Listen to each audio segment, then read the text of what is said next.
So imagine 13-year-old me seeing about 4 or 5 gunmen coming towards me. Yes. Natural reaction is I'm going to try to turn away and run. Yes. So when I turned out to run in the opposite direction, I saw a whole heap more gunmen towards me. Oh, wow.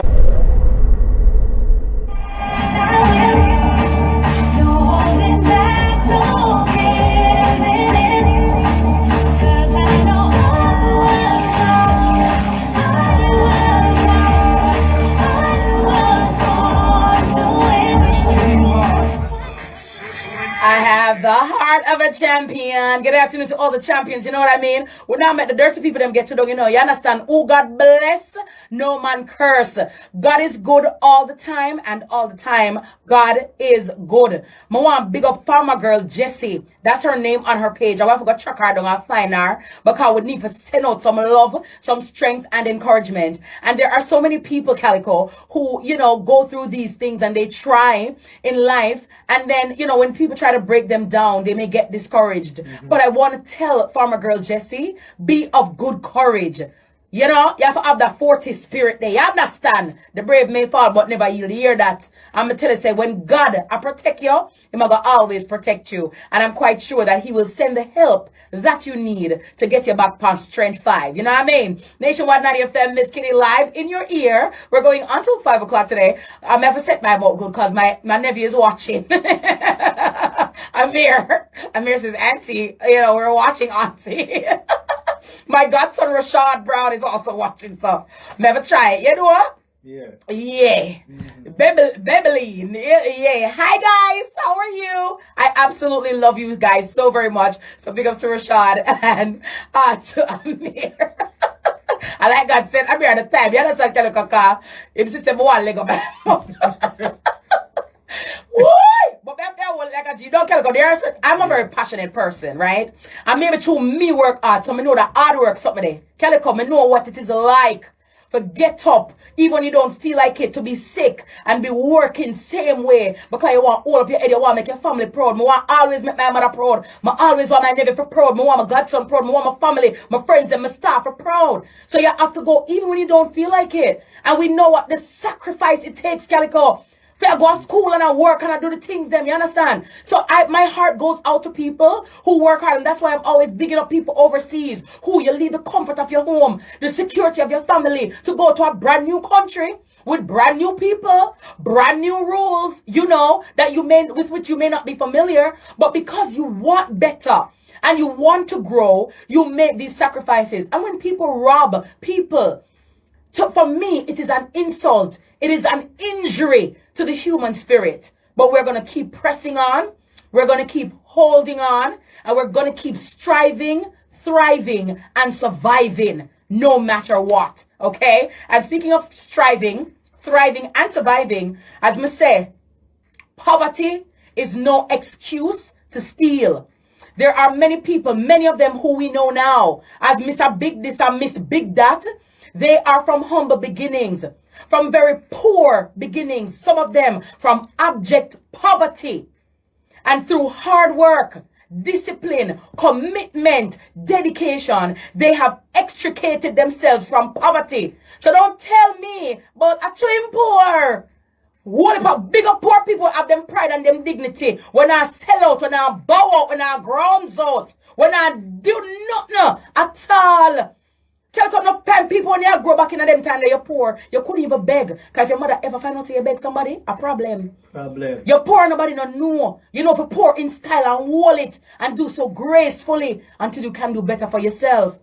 Laziness will get you nowhere. Will get you nowhere. And this young man that I'm about to speak to is the embodiment and the epitome of though I am poor or from a poor background, I am rich in my dignity. I am rich in my commitment. I am rich in my resolve for a better tomorrow. I am rich in wanting education, wanting to better myself, and wanting to better my family. He is from Augustown to attorney at law. His journey to greatness started while he was a student at St. George's College. I know that Calico is loving this. Sometimes unaware of where bus fare or the next meal would come from each day. However, these were not deterrents from his pursuit of academic excellence. He is my friend. He is an attorney at law at Myers, Fletcher and Gordon, and my very special guest on Miss Kitty Live Elevation Friday, Mr. Jezeel Martin. Hello, Jez. Good afternoon. How are you? Hi, I'm good. Good afternoon, Kadeen. You know, from me go. So, wait, do I call it Kadeen or I call it Miss? Well, you know, you don't say government already, but you know, I guess that's from study group time. So, you know, that's fine. Not a problem at all. Jez, I have always, you know, admired your tenacity, your resilience, your stick-to-itiveness, and your drive to succeed, because a lot of people will hear about you now and they will see you now, but they didn't know you back in the days of St. George's College or even before that. And so I like talking to persons like yourself, because a lot of people see the finished product, but they have no idea about the raw material and from whence the raw material developed. So I want you to just backtrack for me and for my listeners and viewers on YouTube, on Instagram, on Facebook Live, and talk to me a little bit about your childhood days growing up in Augustown. What was that reality like for you? Wow. Yeah, I mean, I'm even getting goosebumps right now just listening to you talk about that, because so much memories, you know, are rushing through my head. You know, most distinctly, you know, I can share with you and listeners a very defining moment in my life, and that was when I was in just started second form at St. George's College, and by this time my elder brother, had gotten a scholarship to go overseas, and my mother, a janitor, office attendant, you know, helper, essentially wiped all of her savings and also took out some loans to send him overseas. So there wasn't really much finances there for me to go back to school at St. George's College. Yes. And I remember one morning in particular, I got up and I went to mom and I said, you know, boy, mommy, I'm ready to go to school. And then she said, all right, here's some Milo tea. Yes. And I got the Milo tea with some nice tough Excelsior crackers. Mm-hmm. And you know, the combo with the dip the crackers in the tea to soften it a little bit. You know? Right. And that was it, Milo tea and crackers, and that's what I had for breakfast on many days when I actually had breakfast. And when I was done, I went to her and I said, okay, ready to go? And she said, you know, she only had $10 that she could give me. Yes. And back in those days, it was $5 to go to, for your bus fare, right? Mm-hmm. Two. And of course, $5 from. So right. That was essentially what she was giving me. Right. And, you know, rightfully, as you said, sometimes, you know, you have a poor in dignity. So I would go to school and literally have no lunch money. Majority of my friends were from uptown, mm-hmm. right? And when I say uptown, I'm not talking about comfortable. I'm talking about real uptown. Real rich. And real rich. Mm-hmm. And, you know, at the same time, they would look for me and say, boy, you're not going to buy lunch. And I'll be like, no, man, I'm saving my money to buy something. Mm-hmm. You know, so that's a lie I'm telling, right? Right. Poor in dignity. Yes, yeah. But I remember that particular day, I said, all right, mommy, no problem. Took the money and put on my bag, and I'm on my way to school. And on my way to the bus terminus, there's a hill, right, an incline I have to go down. Mm-hmm. And I remember going down, and I kid you not, I saw quite a few gunmen coming towards me. Yes. Now, imagine 13-year-old me seeing about 4 or 5 gunmen coming towards me. Yes. Natural reaction is I'm going to try to turn away and run. Yes. So when I turned out to run in the opposite direction, I saw a whole heap more gunmen towards me. Oh, wow. It was like I was smack in the middle of a war that was about to go down. Right. So without further ado, Kadeen, bam, bam, bam, bam, bam, gunshot like crazy start bust. I had to drop between a parked car and the curb of a sidewalk, my nails digging in the dirt. Yes. Tears falling down, and I'm praying and asking God for a gunshot not to hit me. Yes. And fortunately, you know, after about a minute or so, they migrated from my area by, you know, running and doing them things. Mm-hmm. And I took the first opportunity to get up and shot straight to the bus terminus. There was a 78 bus there waiting, jumped on the bus, went downtown, walked to school, got to school, and the dean of discipline, they alerted him. I'm in his office, he's cussing, asking, yo, why you late for school, boy? And I'm like, Sir, if you ever know what me just got through. Yeah. And I was just thinking about what I had just experienced. Yes. And I said to myself, this cannot be the life that I'm going to live forever. Yeah. It just can't be. I said there must be, a solution to this. Yes. And I remember at St. George's College, there was an old boy, Raymond Chang. Yes. And he always said that education is the greatest equalizer. Mm-hmm. Right? And he said no matter what, once you believe and you put the plans in motion, things can happen. You may not see it, but things can happen. And I decided to take that to heart. And you see the hunger that I had for food, Miss Kitty, mm-hmm. I converted that hunger into a hunger for education. Yes. Because I realized that we never had no money. Mm-hmm. We weren't looking for handouts. Neither were we really accepting handouts because my mother was a proud lady. Yes. Right? So we're not going to the street and begging nothing. We're doing what we had. And so I said, you know what? Education was going to be my key out of August Stone. It was going to be my key to happiness. It was going to be my mother's pension plan. Yeah. It was going to be my peace of mind because I did not have a peace of mind. Right? When I would be leaving St. George's College and going home, and for me, my mother was very strict. It was from home to school, from school to home, from home to church, from church to home. Yes. No roaming on the street, nothing at all. Yes. Right? Because of the circumstance in which I live, I mean, a lot of your listeners know that Augusttown is one of the most dangerous communities in Jamaica. Yes. Right? And around that time, it was gunshots like crazy. Every night, jumping underneath the bed because you don't want a bullet come through the window. Yes. We never had electricity, so I had to be studying with a lamp. Wow. We're talking about 2005, 2006. And do you have siblings? Are you an only child? Do you have siblings, or are you an only child? I'm the last of seven. Yes. Seven children for my mom, right? Yes. And so it was crazy. It was ridiculous. And so I decided that, look, I was going to do whatever I could to not live in perpetuity. Yes. Right? And I made a decision that I was going to focus on my schoolwork and I was going to pursue my peace of mind because Augusttown was definitely not my peace of mind. Yes. The environment was not a peaceful environment. It was one of war, of chaos, right? And I wanted out of that. And so I decided to work hard. Yes. I wasn't the best student, Miss Kitty. I did not get all the grades that, would have been worthy of celebration. Yes. But then I realized, and based on a conversation with my mom, and that's why I love her so much. My mother never said, oh boy, look on the horrible grade, them when you get her, whatever you're done, so it's like your papa. She never did anything like that. It was always positive vibration. Yes. And mommy said, baby, just improve little bit. Mm-hmm. Little bit by little bit. Just do it in increments. Yes. Right? And I'll be proud. And so I started aiming to improve in increments. And so if I get a test and the test is 60, I aim it for 70. Yes. And when I aim for 70, more while, I get all 90. Yes. Right? And I was proud knowing that there was some sort of progress.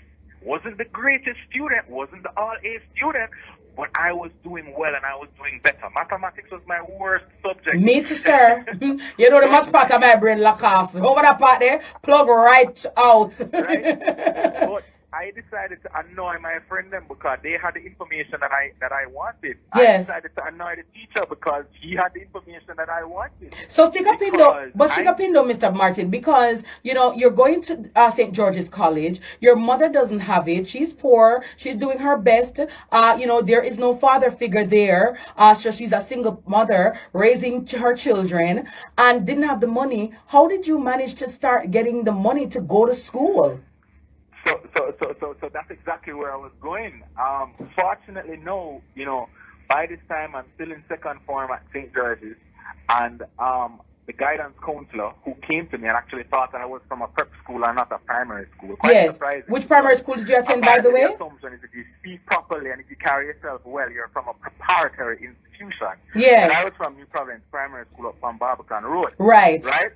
So I was educating her and saying, no, I'm from Augustone. Mm-hmm. Augustone? I said, yes, I'm from Augustone. So the next day she came to me and she said that she heard of a scholarship application, but which I missed. But she thinks that she thought that I should strongly, interview for it. Right. So she spoke with the principal, cleared everything, and she said, tomorrow at 9 o'clock you have an interview. Mm-hmm. I said, okay. I showed up early for this interview. I saw about 4 other students there quoting Mahatma Gandhi and one other things, and I was feeling insecure Mm-hmm. because I wasn't ready. Yes. And these were the bright names that you would know, And I remember the principal's door opened, and a short Chinese man walked out with the principal and another white guy. And he just looked at us and said, good morning, young men, just be yourself. And I went into that interview room, surprisingly, I was the first person. Yes. And I was nervous. And I remember him saying, just be yourself. So he said, tell me about yourself. And I said, well, I'm a young man, I'm from Augustone. And as I said Augustone, the white fella that was sitting right next to him said, Augustone? You know that when I was in school, I lived in Beverly Hills and I used to go Augustone and run up and down with my friends and we used to get that beer trouble, and then that just was the icebreaker for that conversation. Right, that struck a chord. Right. Mm-hmm. And later that evening, my mother got a call. I got a 9-year scholarship. Wow. Boy, Philip Wong, which covered all my academic expenses straight throughout high school. And when I say academic expenses, I'm not just talking about school fee and books. I got a laptop. He paid for the internet at my house, right? Down to the brief and the socks and the shoes I'm wear to school, every single thing. I started playing tennis and badminton, and I could afford all the gear, right? The poor little boy from Augustone, right? Wow. By getting that scholarship. World. Yes. Right? And so having seen somebody who decided, a stranger, to invest in my life, not only had I, myself to prove, to make proud, but my mom, but I also had this new person, Mr. Philip Wong, who decided to invest in not just my education, but my life. Yes. And look at God. I can't take this for granted, Yeah, look at God. I worked hard, and I passed my CXCs. I advanced to sixth form, and now I'm in the final year of sixth form at St. George's College. Just got appointed head boy. Mm-hmm. And I was feeling very, very happy. Did my SAT exams, and I got into some schools in the United States to go study, and I'm very proud. So I'm now in my final year at St. George's College, sitting my CAPE exam. And I remember I was in the middle of those exams, and I had a day in between the next exam, and I remember this. It was about 4 o'clock in the morning. Yes. I just started hearing, help, help, help, help, help. And that was the sound of my stepfather. Yes. Beckoning from their bedroom. I rushed out of bed and I went straight to my mother's door. And when I looked at my mom's face, it was quite clear that she had just suffered a stroke. Her hand was off the bed, her face was twisted, her speech was extremely slurred, Mm-hmm. and she was just looking dazed. Now, can you imagine the goosebump, the cold sweat run through my body? Yes. Run. Help him to take up my mother, rush her to the University of West Hospital. And the doctor said she had a stroke. Yes. And the stroke was so massive that they didn't know whether my mother was going to make it. And essentially telling us to brace for the worst. Yes. But you see, true, my mother tell me about the mighty God which she served. I got on my knees and I cried, and I cried out to the Lord, and I said, no, this cannot be. And at this point, Kadeen, I'm in the middle of my exam. Yeah. I had just received the university scholarships, in fact, some Ivy League schools, to go study in the United States. And just to give you a few examples, I got into Columbia University. Wow. I got into Stanford. I got into UCLA. I got into University of Pennsylvania. Full scholarships to go and study. And we had moved there from UWI and at St. Joseph's Hospital, and I decided I wasn't going to tell anybody. I was going to only tell Mom. Yes. And I went to her entire right side of her body was dead. She couldn't speak. We had to feed her through a gastric tube. And I went to her and I said, Mommy, I held her hand and I said, Mommy, if you want me to go, squeeze my hand. But if you don't want me to go, don't squeeze my hand. Kadeen, it was the hardest squeeze I've ever gotten from my mother in my life. Yes. But even after that encounter with Mommy, I sat down and I thought about it and I said, you know what? I can always go back to a university, but I could never, ever replace my mom. Yeah. And so I made a decision to stay in Jamaica and take care of my mom. Now, academically, right, I just gave up. I was a fool, according to a lot of people, to give up those scholarships. And my alternative was to go and study law at the University of the West Indies. Yes. At this point, $0 and 0 cents, because Mommy never really had much. And a little bit of money that she had, we wiped that all in her health care. You know, my siblings overseas, unfortunately, this happened at a time when my sister had just migrated to the US. She couldn't get a proper job. Yes. My other brother was laid off from his job in Toronto, right?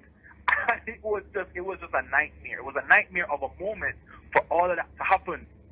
So I decided that, you know, I'm going to live with it. I'm going to take care of my mom. I'm going to start University of the West Indies. I can't afford the $10,000 US tuition, so I'm going to transfer it to something else. Yes. And I went to admin and I said, can you transfer me to Carrimack? Because I said, okay, maybe I can be like Miss Kitty and become my trainer. And I know you would have done a fabulous job. Yes. No, but she flocked me sure because she told me that Carrimack was full. Wow. So I said, Lord God, what am I going to do now? Yes. So let me go try international relations, maybe become a diplomat. Mm-hmm. I'm sorry, IR is full. So I said, Jano Star, I look at the university curriculum and there's absolutely nothing else I wanted to do. But I had studied French in high school and I was good at it. So I said, let me go major in French. Mm-hmm. And a mentor and a former employer of my mom, employer of my mom, said to me, you know, I don't think you should do French because you've always been talking about law. That's your passion. But I said, it's not logical for me to start law because I don't have no money and it's enough. Tuition enough. Yes. Right? But then they said, you know what? We're all going to come together and we're going to try and make it work. It's going to be rough, but I have a strong feeling that you should start. And Kadeen, I started University of the West Indies in 2012. Yes. With $0 and 0 cents enrolled as a law student at the University of the West Indies, Mona Faculty of Law. And him say it was going to be tough, trust me. It was the toughest experience. At that point, I had to become a man. I decided that I needed a job. My first job was as a merchandiser at General Food Supermarket in Ligani. Yes. Right? I was packing bags. I was. But hold on, Jez, and all of this while you were going to school. So now you have your mom at your young tender age. You have your mom to take care of because of her illness, right? So you have to be providing, you know, moral support and love for her. Right. You're going to school to UWI for Faculty of Law. You have no idea where this money is going to come from at all, and then you decided to work as well to try to supplement and get some money in. Yeah, because it was my dream, you know. It was my dream. It was my goal. And so even though I may have heard reassurances from other people, I had to put myself in a position where I was prepared to contribute to my own academic journey. Right. And do whatever I could to find the money to send myself to school. And not only was I sending myself to school, I was also helping my siblings to take care of my mom. Yeah. And added to that experience, Kadeen, I was also a caregiver for my mom. I was changing her diapers. I was bathing her. I was feeding her through the gastric tube. You know, I was doing all of these things at the same time. So, you know, it was very overwhelming. But yes. I had to do what I had to do. Legally, of course, right? Legally, I had to do whatever I could. So I did that. The owners, kudos to them, Gary Chuck and June Wong. They saw me, they believed in me.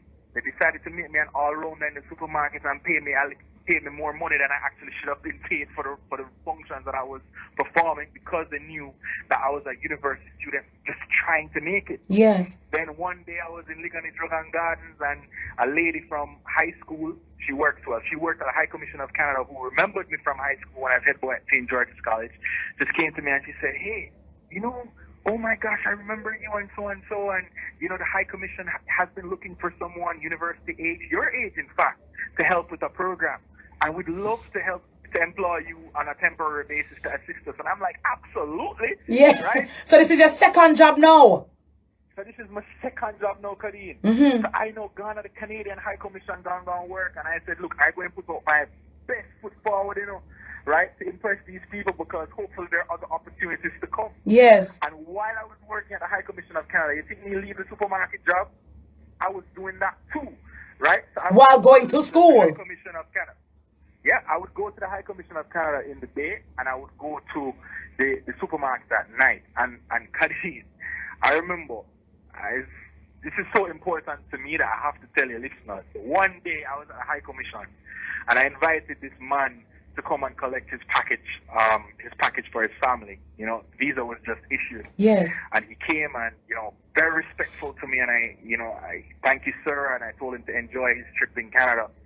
And that same evening I went to General Food Supermarket, and the front was full, so I was helping some of the bad boys to pack out the groceries. Yes. And the same man I handed the package came to the cashier, and I packed his groceries, walked him out, packed the grocery in his trunk and everything. I know, so the man never recognized me. Wow. Yeah. So I was going through all of that, including the insecurity, being overwhelmed, being emotionally drained. Yes. From all of these things that's happening, but Kadeen, I had to push. So let me interject here, Jez.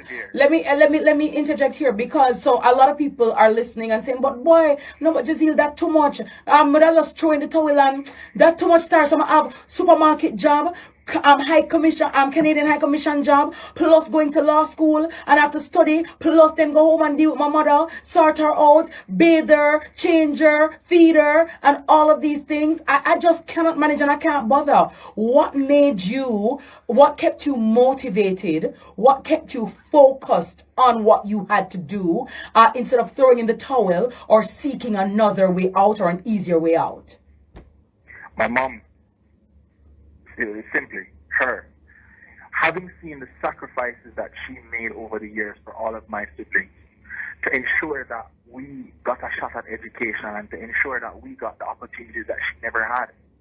She was very smart, and she could have been maybe right now the governess of the Bank of Jamaica, but she wasn't given that opportunity. Yes. Having seen how she struggled and toiled, and she really was never happy, trying just to ensure that her kids were fine and her kids were happy. Yes. I said, you know what? I have to do something to make her proud. But at one point, Jez, yes. No matter how difficult it was, I had to make her proud, and I also wanted to pursue my peace of mind. Yes. And Augustone was not it. So let me ask you, Jez, because at one point, on top of the supermarket job, the Canadian High Commission job, you were also a helper of sorts. We're gonna, because you know, and that is something that I love about you. No shame in your game, because your honest bread is your honest bread. We're gonna take the break, and when we come back, we're gonna hear about Jezeel being a helper on top of being a supermarket merchandiser, working at the Canadian High Commission, going to the Faculty of Law at the University of the West Indies. And when I tell you that it can be done, when I look at him and I see him, you could trick me and tell me not about that something, because Jezeel Martin has done it, continues to do it, and is really a beacon of hope. He's my very special guest right here on Miss Kitty Live Elevate Fridays, from Augustown to Attorney at Law.